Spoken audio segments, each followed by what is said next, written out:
David Martinez pulled into his driveway after a long, exhausting business trip. He had been away for 3 weeks, working on a high-stakes project that had required his full attention. As he turned the corner onto his street, he felt a sense of relief wash over him. Home. Finally. But that relief was short-lived. As he approached his house, his heart skipped a beat. There, planted firmly in his front yard, was a bright red "Sold" sign. His stomach churned as he slammed on the brakes, his car screeching to a halt. He blinked, thinking he must be seeing things. Maybe he had taken a wrong turn. But no, this was his street, his house. The same blue shutters, the same oak tree in the front yard, the same mailbox with the little dent from when he had accidentally backed into it last summer. Confused and panicked, David stepped out of his car, his eyes darting around. Strangers were carrying boxes into his home, moving furniture, and laughing as if they owned the place. Which, apparently, they thought they did. "What the hell is going on here?" David shouted, his voice trembling with a mix of anger and disbelief. A man in cargo shorts and a woman in yoga pants turned to look at him, their expressions a mix of confusion and annoyance. "Can we help you?" the man asked, raising an eyebrow. "Yeah, you can help me by telling me why you're moving into my house." David snapped, his voice rising. The woman frowned, clutching a folder of papers to her chest. "Your house? No, this is our house. We just bought it from the HOA. David's blood ran cold. "The HOA? What HOA? I'm not part of any HOA." The man sighed, flipping through the documents in his hand. "Look, I don't know what to tell you. We legally bought this place. Here's the deed transfer." He held up a piece of paper with David's address on it. But instead of David's name, there were 2 strangers listed as the new owners. David's hands clenched into fists, his pulse pounding in his ears. This wasn't just a mistake. This was a nightmare. Then, he heard its smug, nasal voice that made his skin crawl. "Oh, you're back. I didn't think you'd return so soon." David turned to see a woman in her 50s standing on the sidewalk, her blonde bob perfectly styled, a sweater tied around her shoulders like some suburban warlord. It was Linda, the self-proclaimed neighborhood watchdog, and the ringleader of a so-called homeowners association that David had never even heard of. "Linda," David said through gritted teeth. "What the hell did you do?" Linda smirked, folding her arms across her chest. "We, the homeowners association, declared your property abandoned after your extended absence. You can't just leave a house empty like that. We have rules." David's jaw dropped. "Abandoned? I was gone for 3 weeks. 3 weeks. Not months, not years. 3. Damn. Weeks." Linda shrugged, her smirk never wavering. The grass was overgrown, the mailbox was overflowing. Clear signs of neglect. "We had no choice but to exercise our right to claim the property and sell it to someone who would actually take care of it." David's blood boiled. "You sold my house because the grass was too long? Are you out of your damn mind?" Linda's smile tightened. "It's nothing personal, David. It's about maintaining neighborhood standards." David turned to the new homeowners, desperate for some sanity. "You guys seriously thought this was legit? You thought you could just buy someone's house because the grass was a little long?" The man hesitated, glancing between the paperwork and David. "We were told it was a foreclosure under HOA rules. Everything checked out legally." David let out a humorless laugh. "Oh, I guarantee you it didn't." Before he could say anything else, the police arrived. Of course, Linda had called them. "There's a trespasser on private property," Linda said in a sing-song voice, pointing at David. David saw red. He was standing on his own driveway, arguing about his own house, and now the cops were looking at him like he was the problem. One officer stepped forward, resting a hand on his belt. "Sir, I need you to calm down." "Calm down," David shouted, his voice shaking with outrage. "These lunatics just stole my house." The officer sighed, flipping through the papers handed to him by the new homeowners. "This looks like a civil matter. If you have a problem, you'll need to take it to court." David's stomach twisted. He had read stories like this before: homeowners losing their property through fraudulent HOAs, loopholes, and legal red tape. But he never imagined it could actually happen to him. Linda smirked. "I suggest you find somewhere else to stay, David. These lovely people actually pay their HOA dues. That was it. That was the moment something in David snapped. He wasn't just going to fight this. He was going to burn Linda's entire fake HOA empire to the ground. He pulled out his phone and made one call. "Alex," he said, his voice tight. "I need you to bury someone in legal hell." Alex's laughter rumbled through the phone. "Oh, someone finally pissed you off enough to call me?" David stared at Linda, whose smugness faltered for the first time. "Oh yeah," David said, his voice deadly calm. "And I want to ruin her." The next morning, David woke up on his best friend's couch, still fuming. He had barely slept, replaying every insane moment of the previous day in his head. His house, his own damn house, had been stolen out from under him, and the police had just shrugged and told him to take it to court. If there was any justice in the world, Linda and her ridiculous fake HOA should be the ones in handcuffs, not walking around acting like they owned the entire neighborhood. Alex, his lawyer and longtime friend, had been way too excited when David explained the situation the night before. David had expected sympathy, maybe some outrage, but instead, Alex had grinned like someone had just handed him a winning lottery ticket. "You don't understand," Alex had said, practically bratting with enthusiasm. "I love taking down fake HOAs. This is going to be fun." David wasn't sure what part of his life being turned upside down was supposed to be fun, but he knew one thing. Alex was the best damn lawyer he had ever met, and right now, that was his only hope. By noon, they were sitting in Alex's office, going over every detail. Alex leaned back in his chair, flipping through the paperwork Linda had filed. "So let me get this straight," Alex said, his eyes scanning the documents. "You were gone for 3 weeks, and this lunatic decided your house was abandoned and sold it." David exhaled sharply. "Yep, because my grass got a little long." Alex whistled. "That's a new one. Usually, these frauds at least pretend to have real legal backing, but this is amateur hour." He flipped to another page and burst out laughing. "Oh my God, look at this. She literally signed the sales contract herself as the president of the HOA." David frowned. "And?" Alex's grin widened. "And there is no official HOA. It doesn't exist.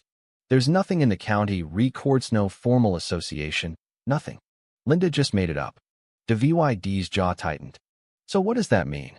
Alex leaned forward, his eyes gleaming. "It means she's screwed. And I mean royally screwed.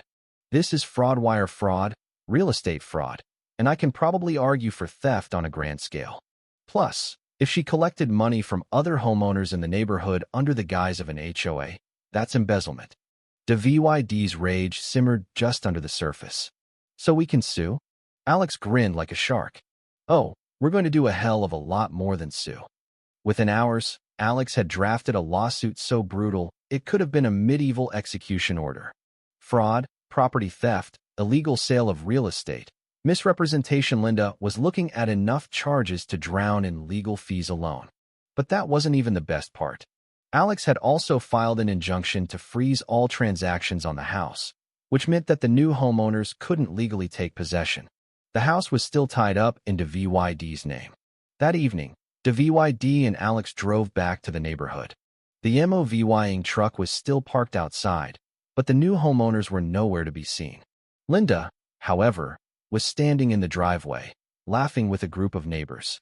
David's anger burned hot. He had been planning to avoid a confrontation, but seeing her standing there, acting like nothing had happened, was the final straw. He strode right up to her, watching her expression shift from amusement to annoyance. "Oh, you again," Linda said, crossing her arms. "I thought you would have moved on by now." David smirked. "Oh, I have.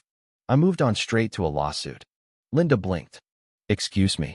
Alex stepped forward, waving the thick legal document in front of her face. "Congratulations, Linda. You're being sued for fraud, theft, and about a dozen other things that are going to financially ruin you." Linda's smugness wavered.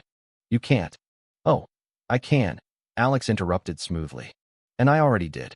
In fact, I've also reported you to the county fraud department, the real estate commission, and oh yeah, the IRS. Because I have a feeling you haven't been paying taxes on all that illegal HOA money you've been collecting." Linda's face lost a little color.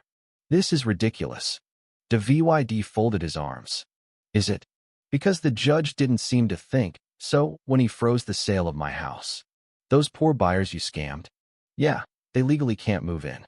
The sale is invalid, and you just committed a major crime. Linda sputtered. You can't sue the HOA. We have rules. Alex actually laughed.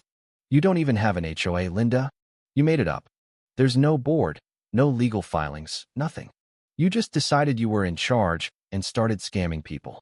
Linda opened her mouth, then shut it again. Her confidence had cracked, but she wasn't ready to crumble just yet.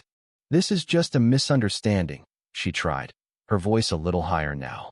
I was just trying to protect property values. Alex shook his head. Yeah, tell that to the judge. Oh wait, you'll have plenty of time to do that next week when you appear in court. Linda's eye twitched. She was starting to understand this wasn't just a mild inconvenience.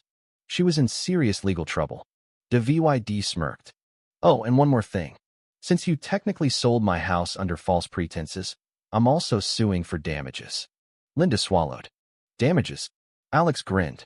Oh yeah, we're talking pain and suffering, loss of property use, and my personal favorite emotional distress. Linda's face twisted.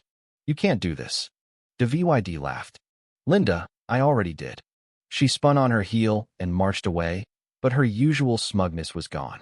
For the first time since this whole nightmare started, David felt like he had the upper hand. As they got back in the car, David exhaled deeply, tension vying his body. God, that felt good. Alex chuckled. Oh, trust me, the best part hasn't even started yet. When we get to court, that's when she'll really regret messing with you. David nodded. He wasn't just fighting for his house. He was about to end Linda's entire fake empire. The day of the court hearing arrived faster than David expected. He sat outside the courtroom with Alex, running a hand through his hair as the reality of the situation settled in. The last few days had been a whirlwind of legal filings, frozen transactions, and Linda trying and failing to manipulate her way out of the mess she had created.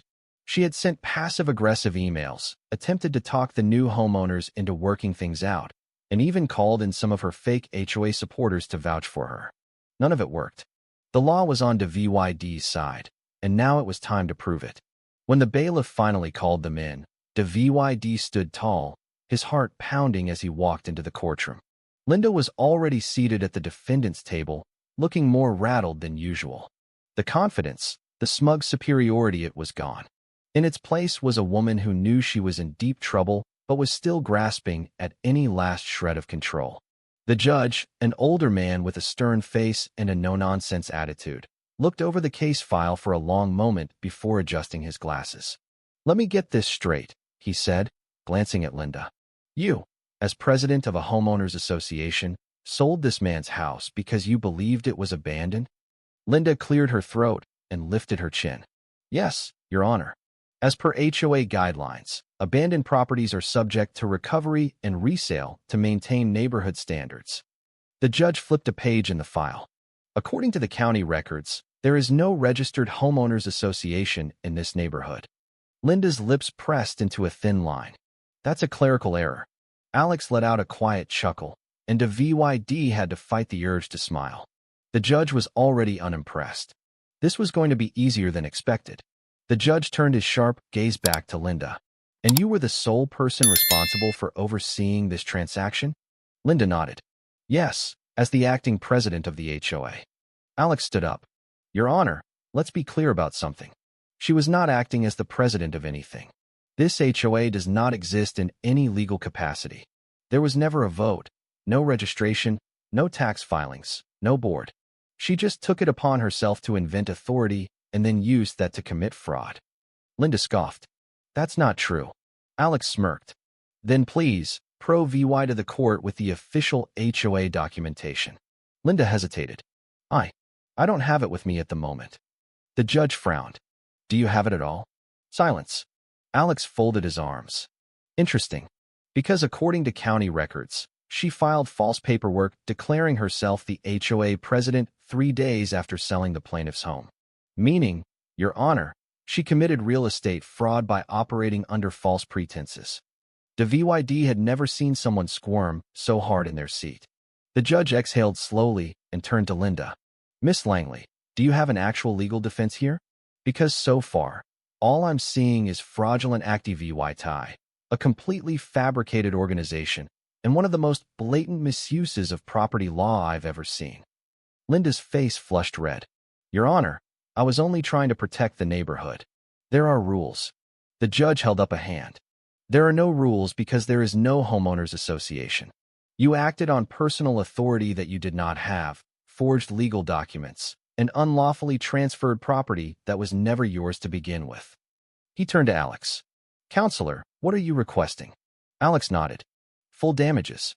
Property loss, emotional distress, legal fees, and because she's been collecting illegal HOA dues from multiple residents for years, we're also filing a class action lawsuit.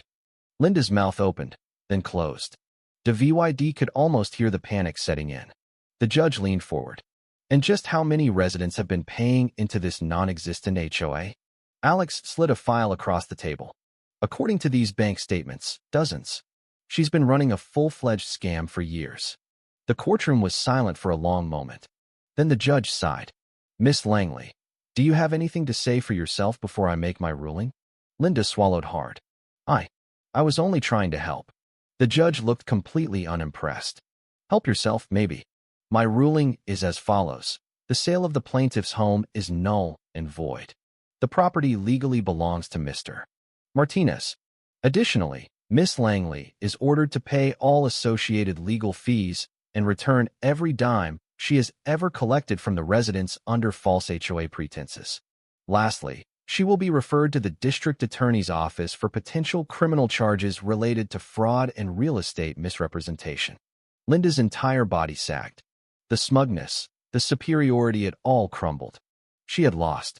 David let out a breath he hadn't realized he had been holding. It was over. By the time they left the courtroom, the news had already spread. Other scammed homeowners were furious, and Linda's house, which was legally still hers, for now had a growing crowd of angry neighbors outside, demanding their money back. Alex grinned as they walked toward the parking lot. That was almost too easy. David smirked. I have a feeling Linda's going to have a really bad week. Alex chuckled. Try the rest of her life. A few weeks later, David was finally back in his house. Everything had been returned to normal, well, almost everything. Linda had disappeared from the neighborhood, forced to sell her own home to cover her debt. The IRS was looking into her finances, and from what David heard, they weren't happy. The new homeowners had thankfully gotten their money back from the shady transaction and had moved on, probably regretting ever dealing with Linda in the first place. David stood on his front porch, sipping his coffee, when a familiar car pulled up. Alex stepped out, looking entirely too pleased with himself. Thought I'd drop by and see the kingdom you fought so hard for, he said, eyeing the house. Still standing. No new HOA signs. David laughed. Nope. And if anyone even mentions the word HOA to me again, I might actually lose it. Alex smirked. Well, in that case, you might be interested in this. He handed David an envelope. Confused, David opened it and stared at the contents. It was a foreclosure notice for Linda's house. David's eyebrows shot up. You bought her house? Alex grinned. Not yet. Thought you might want to bid on it. David looked at the notice, then at the empty house across the street. A slow smile spread across his face. Oh, he said, taking another sip of coffee. I love that idea. And just like that, the final nail in Linda's coffin was set. The fake HOA queen had lost everything. And David? He had won in the best way possible. With Linda's house now in his possession, David felt a strange mix of triumph and unease. The victory was sweet, but the scars of the battle were still fresh. The neighborhood, once a quiet and peaceful place, had been fractured by Linda's deceit. Many of his neighbors had been swindled by her fake HOA, and trust was in short supply. David knew that simply reclaiming his home wasn't enough. He needed to help rebuild the community and ensure that nothing like this could ever happen again. He decided to call a neighborhood meeting, inviting everyone to discuss the fallout from Linda's actions and to plan a way forward. The meeting was held in the community center, a small building that had been largely unused since Linda had taken control of the neighborhood's affairs. As David walked in, He was surprised to see so many familiar faces. People he had known for years, but had barely spoken to since the HOA debacle began, were now sitting together, their expressions a mix of anger, relief, and hope. David stood at the front of the room, clearing his throat to get everyone's attention. "Thank you all for coming," he began. "I know the past few months have been tough for all of us. Linda's actions have caused a lot of pain and confusion, but I believe we can come out of this stronger if we work together." A murmur of agreement rippled through the crowd. One of the neighbors, an elderly man named Mr. Thompson, raised his hand. "David, we appreciate what you've done to expose Linda, but what happens now? How do we make sure this never happens again?" David nodded. "That's exactly what I want to discuss. First, we need to establish a legitimate homeowners association, one that's transparent, accountable, and truly represents the interests of everyone in this neighborhood. No more secret meetings, no more arbitrary rules. This will be a community effort." Another neighbor, a young woman named Sarah, spoke up. "But how do we know we can trust each other? Linda fooled us all. How do we prevent someone else from taking advantage?" David smiled. "That's a fair question. The key is transparency. We'll have regular meetings, open to everyone. All decisions will be made by vote, and all financial records will be available for anyone to review. We'll also set term limits for any leadership positions to prevent anyone from gaining too much power." The room buzzed with conversation as people began to discuss the idea. It was clear that everyone was eager to move forward, but there was still a lot of work to be done. Over the next few weeks, David and a small group of volunteers worked tirelessly to establish the new Homeowners Association. They drafted bylaws, set up a system for collecting dues, and organized regular meetings to keep everyone informed. The first official meeting of the new HOA was a turning point for the neighborhood. People who had once been at odds with each other now sat together, discussing ways to improve their community. They talked about everything from landscaping to security, and for the first time in a long time, there was a sense of unity. David was elected as the first president of the new HOA, a position he accepted with humility. "I don't want to be the sole decision-maker," he told the group. "This is about all of us working together to make our neighborhood a better place." One of the first orders of business was to address the financial damage caused by Linda's scam. Many residents had paid hundreds, if not thousands, of dollars in fake HOA dues, and David was determined to help them recover what they had lost. With Alex's help, David filed a class action lawsuit against Linda on behalf of the entire neighborhood. The lawsuit sought not only to recover the stolen funds, but also to hold Linda accountable for the emotional distress and financial hardship she had caused. The legal battle was long and grueling, but eventually, the court ruled in favor of the neighborhood. Linda was ordered to repay every penny she had taken, and she was also sentenced to several years in prison for fraud and embezzlement. With Linda's empire finally dismantled, the neighborhood began to heal. The new HOA worked tirelessly to restore trust and rebuild the community. They organized block parties, started a neighborhood watch program, and even created a community garden where residents could grow their own vegetables. David's house, once the center of the storm, became a symbol of resilience and hope.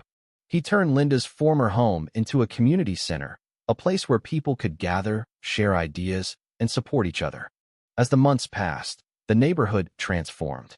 The once David community became a close-knit group of friends and neighbors, united by their shared experience and their determination to create a better future.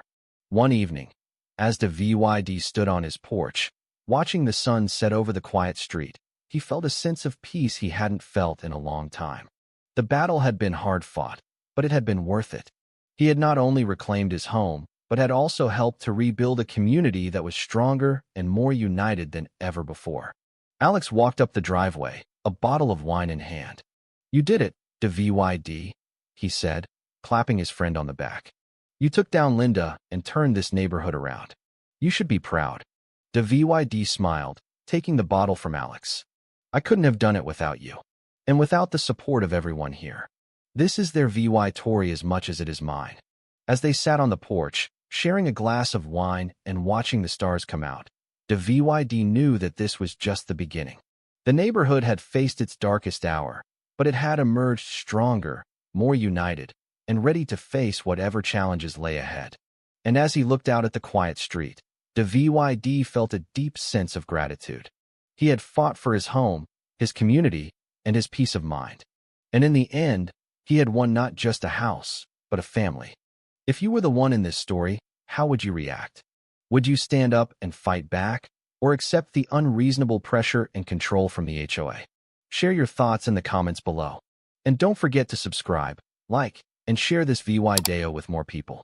Your small action gives us the motivation to keep bringing you more intense and engaging stories. Thanks for watching, and we'll see you in the next video.